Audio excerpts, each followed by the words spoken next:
When I heard Dame Dash that Jay wouldn't sign off on nothing, Jay wouldn't do this and Jay would that, because he couldn't let a Cameron blow up. He couldn't let an East Coast rapper like Beanie Siegel blow up. Harvey Weinstein, Jeffrey Epstein, Robert Kelly, Sean Combs have one person in common, professionally and privately: Sean Carter. He ain't answering the phone? He ain't answering the motherfucking phone.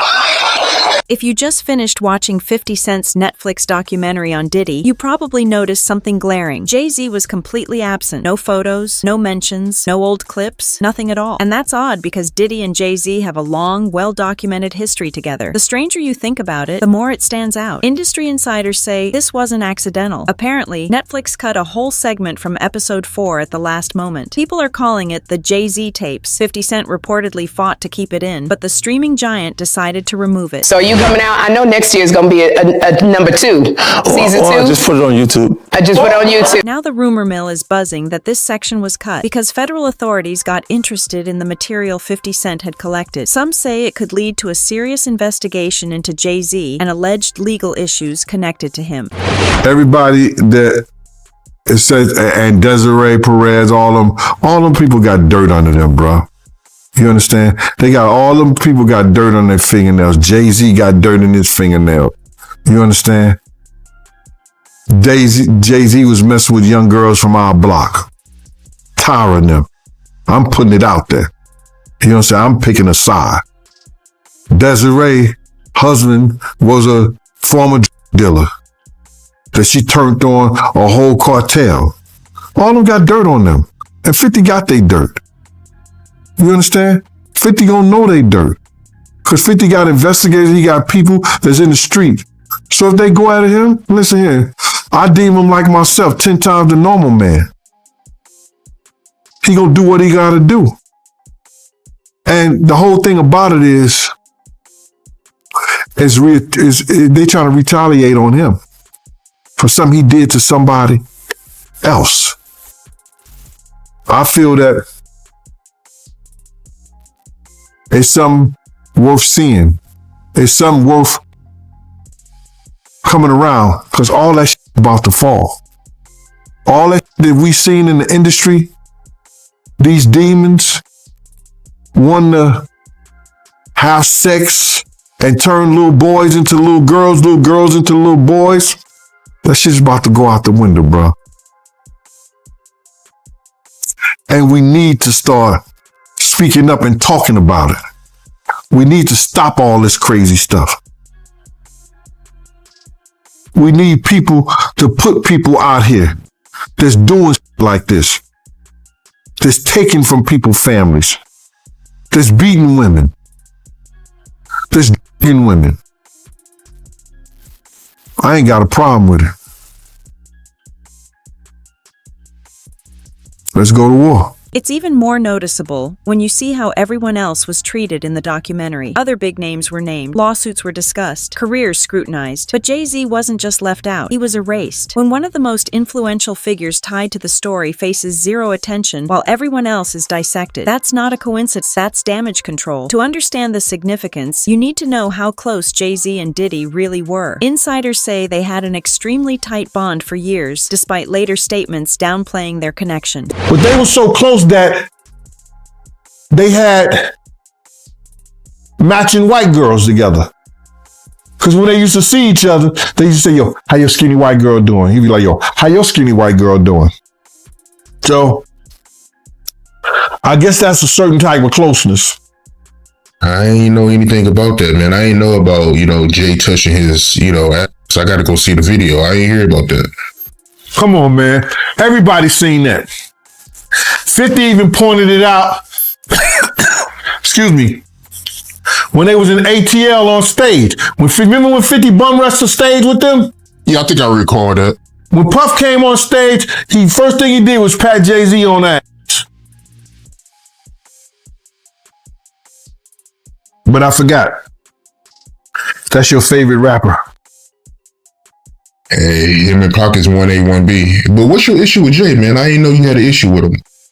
I'm never a fan of somebody that I was gonna knock out.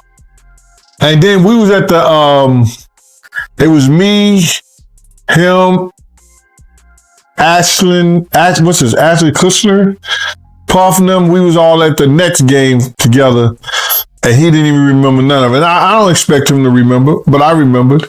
You understand? And he told Puff, he said, "Yo, Puff, yo, I heard about that nigga Gene right there. That nigga Gene got a mean left.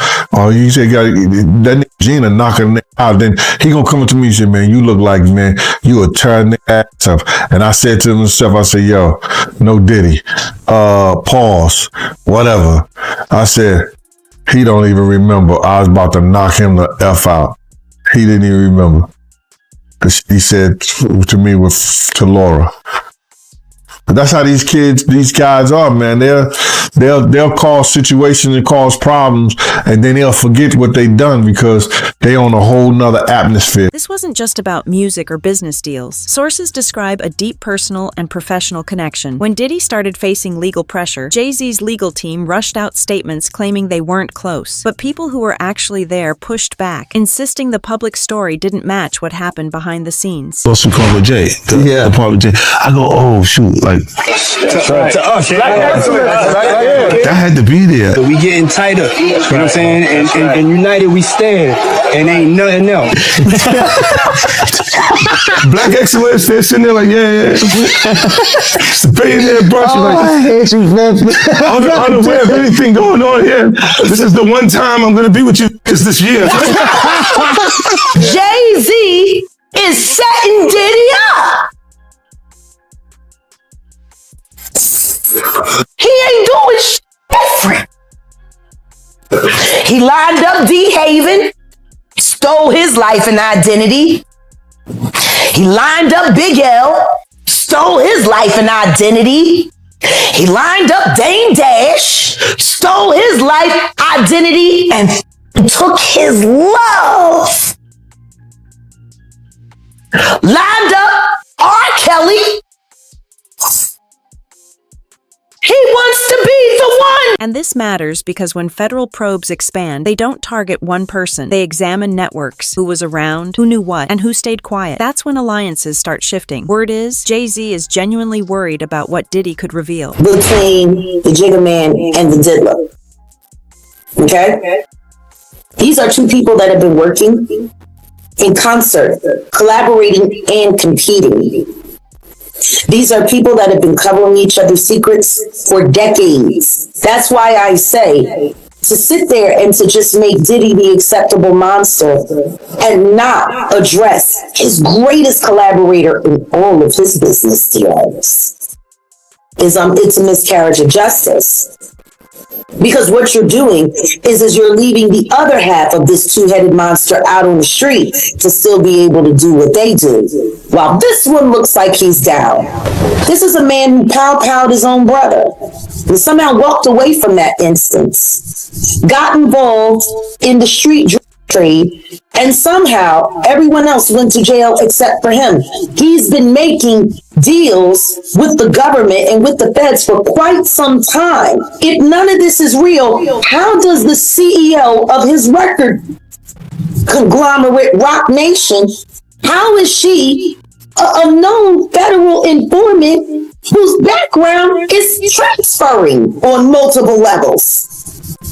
Desiree Perez is one of the most despicable human beings to ever walk the face of this earth.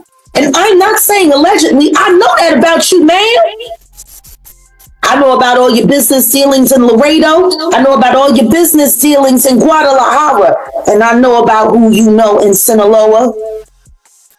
Why is a woman who's had this much engagement with the Mexican cartels running a rap conglomerate? That makes no sense. And she is a chartered government informant. What it sounds like to me is that the government found a very, very, very successful way to control and manipulate hip-hop by allowing their top agents to run everything and keep the independent jail system going, because a lot of these rappers are also heavily invested in the jails that most of these rappers go to. It's a bigger business. You have to show damages to really win defamation as well. Absolutely. Is that just part of the legal plan? They're not going to do that against me. Because if they do that, then they have to explain how I know what I know. See, the truth is I've had them at check for 2 years. Checkmate is coming. I promise you. According to insiders, the deleted footage in episode 4 was supposed to detail long-standing allegations about Jay-Z's private life, secret legal agreements, and strict confidentiality arrangements. These stories have floated around for years but have never been fully examined on a major platform like Netflix. Why there's no vindication for me? Because for 4 years, I've been screaming, not just Diddy, but Diddy and Jay-Z are monsters. And the victim-making machine kept going on. Jay-Z has been notable by his silence since these charges were brought against Diddy. Why do you think that is? Because that's what he does. He starts little fires everywhere, forces everyone involved to go and carry water while he sneaks away without a response. That changes now, Sean. You must respond. You have no choice. Harvey Weinstein, Jeffrey Epstein, Robert Kelly, Sean Combs have one person in common, professionally and privately. Sean Carter. This has been a fist of tyranny that has been punching through our culture and our society for decades. It must stop. Another big part of the removed material focused on how young artists were treated inside the industry, revealing long-standing patterns of control and exploitation. To have a real conversation about whether or not Rihanna was trafficked to Def Jam. She was the innocent baby when she came over here. And look at her now. 14 going on 15 years old. Flown over without parental supervision in a private plane by a man who was supposed to be a producer who auditioned her at 3 a.m. in a hotel room. Auditioning at 3 a.m. in the morning, a 14-year-old girl. With no parental consent. Nobody.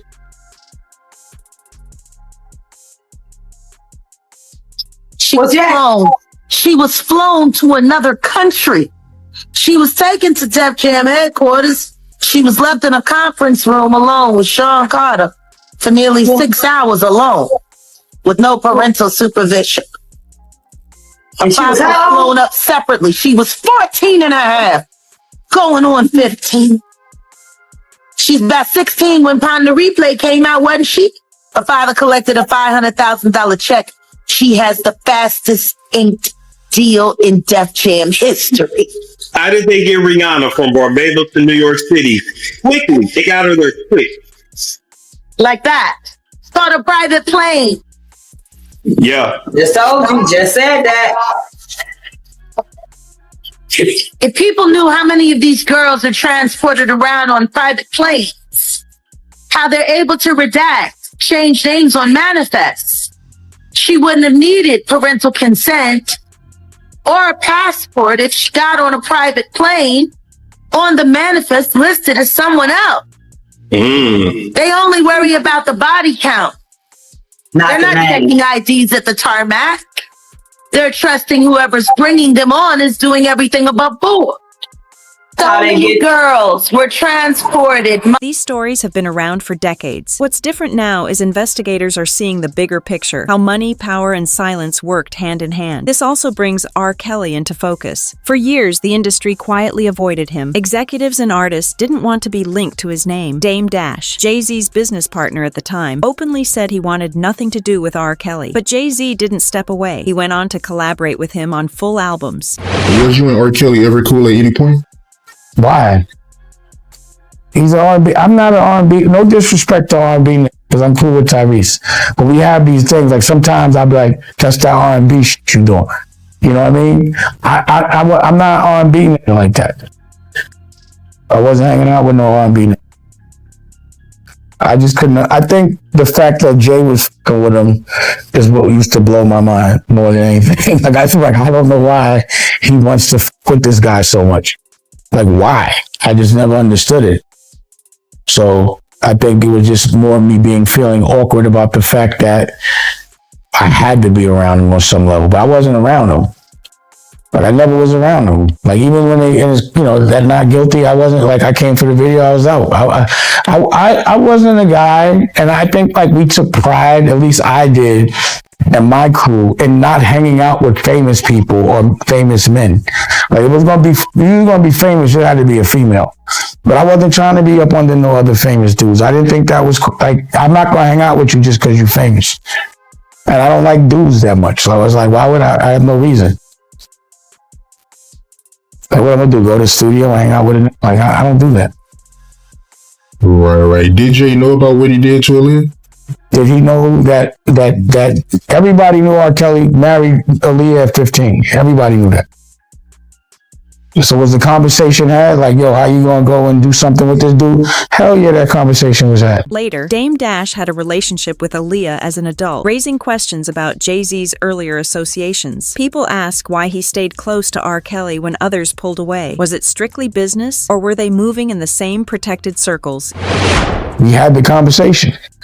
Why would you still with someone that raped your girl? Would you still do anything with that person? So why would anyone expect me to?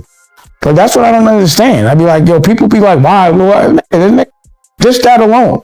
There's a lot of other, but that alone was like the nail in the coffin for me. I was out of there. I was gone. Trust me. After that, I don't want to be nowhere near. I knew that shit was gonna blow up. I didn't want no parts of that shit. Like I was like, I don't want no parts. That's not good money. So I was done with him for that. How did Jay respond when you confronted him about it? You know how he is. He's like, yo, I ain't nothing to do with that. Damn. What I would love is for someone to ask him, like, yo, why would you still do a project with that man knowing that he raped Aaliyah? That should be the question. Period. It shouldn't be for me. It should be the question posed to him. I don't give about nothing else. But that right there was bridge burnt. But I just was like respecting her, respecting the business. But I was I moved out of Rock. Like if y'all look at, like I left Rockefeller. It wasn't that I got kicked out of Rockefeller. I left Rockefeller. You understand what I'm saying? The option was there for me to stay. I did not want no parts of it.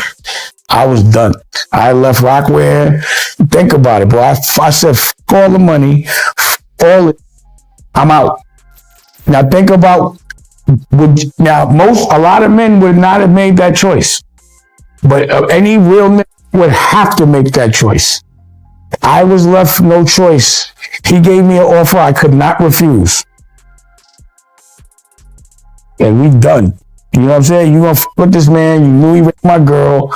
You was in love with her. How could you do that? It's obviously you want me to feel away. Like it wasn't enough money for us to do that. So I was done. This is where Jaguar Wright comes back into the story. Jaguar has spoken out for years, saying that once she saw what really happened behind the scenes, especially around Aaliyah, she couldn't stay silent. She claims she was pressured to sign strict non-disclosure agreements and controlled through fear and industry pressure. For Aaliyah Dana Houghton's death to be properly investigated. Continued. Officially, Aaliyah died in a plane crash in 2001. Over time, multiple theories have surfaced. Some call it a tragic accident. Others see unanswered questions. But Jaguar Wright believes it wasn't random. She thinks it was planned. A taxi as her team and the flight crew argued nearby about whether or not to take off, and she complained of having a headache. Now, reportedly, a baggage handler nearby said that someone from her entourage gave her a pill. She took the pill, and that right after she fell into a very deep sleep. So deep deep, in fact, that she was carried onto the airplane still asleep and may not have even been aware that she was on the airplane. Now, we should say we don't know what that pill was. It could have been aspirin. Maybe she was just very tired from a long video shoot. And the baggage handler did say that she took it willingly, but it does reveal some new information about those final moments. After the crash, investigators determined the small plane was carrying about 700 pounds over its limit, and this is important, the center of gravity was too far back in the aircraft. The pilot did not want to make this trip, and he reportedly argued with Aaliyah's team because he thought that it was unsafe. So he did make those calculations, and he did decide that it was unsafe. However, after a protracted negotiation, they went through with that flight. Now, we did also learn some new things about this pilot. According to autopsy results, he had both alcohol and cocaine in his system. The pilot did. He was not the authorized pilot for that plane, and he had just joined that company a few days prior to that flight. So he was very new with that company. So Jaguar Wright alleges that the deaths of Aaliyah and other popular artists in the music industry is a bigger scheme and something else is behind it. So I'm going to go ahead and roll you guys this clip of everything that Jaguar Wright had to say, and you guys let me know what you guys think about all this in the comments. But Aaliyah, why haven't we demanded more answers? After all this time, everyone is quick to agree that something is rotten in Denmark. Yes. With that. And everyone says it, even in the news reports, and yet no one has said, it's time to talk to Hype Williams about why he didn't want Aaliyah to get on Lenny Kravitz's very, very, very wonderful and safe plane to get on a janky one that he forced her on, which, by the way, she didn't get on willingly. She was and carried on.